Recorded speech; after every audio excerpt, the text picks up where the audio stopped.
The Saw franchise may be famous for its intricate death traps, but it is infamous for its convoluted chronology. With the next entry in the series right around the corner, we decided that it was time to play a game, and piece together Saw's complicated story in 5 minutes, sort of. Spoilers and copious amounts of gore ahead. Civil engineer John Kramer has a pretty good life. He and his business partner Art Blank have just found a home for their charitable foundation in the Gideon meatpacking plant. His pregnant wife Jill Tuck has just opened a clinic for recovering addicts. Everything's going well for John until a drug addict named Cecil tries to rob Jill's clinic, injuring her in the process and causing her to lose the baby. Overcome with grief, John grows distant from Jill and Art. Soon after, he is told by Dr. Lawrence Gordon that he has an inoperable brain tumor. John reaches out to insurance executive William Easton and requests coverage for experimental treatment, but Easton denies him. Thinking his last option is gone, John attempts suicide by driving his car off a cliff. But miraculously, John survives, and with his survival comes a newfound appreciation for his life. So of course, the next logical step is to share this appreciation with others by placing them in elaborate, deadly traps. His first victim is Cecil, whose trap sets the tone for all of John's victims to come. It offers him a chance to survive, but only by forcing him right to the edge of death.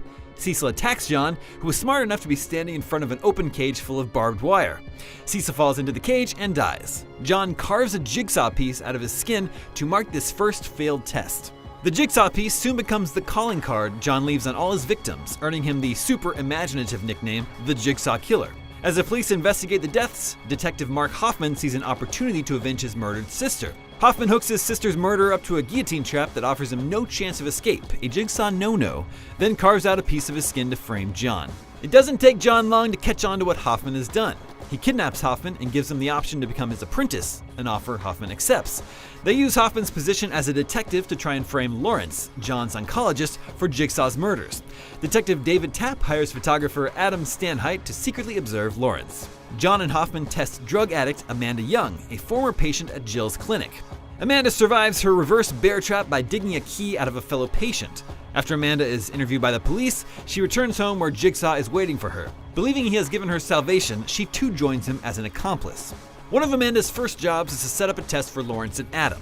The pair wake up chained to a wall in an underground bathroom and must figure out how to escape. Lawrence does so by cutting off his own foot. Adam is left to die a slow death by Jigsaw, but Amanda takes pity on him and suffocates him with a plastic bag. Jigsaw finds Lawrence and tends to his wounds, and Lawrence agrees to join Jigsaw's squad because, who knows, this twist was retroactively orchestrated in Saw 7. Later, Amanda executes a test that targets Eric Matthews, not that one, a corrupt cop whose victims are all gathered together in an underground facility and tasked with surviving a deadly nerve gas. Eric fails his test by giving in to his violent instincts and is left to die by Amanda. John travels to the Gideon building to live out his last days, while his accomplices abduct his former partner Art Blank. Amanda is instructed to conduct 2 tests, but to John's dismay, she designs both to be inescapable.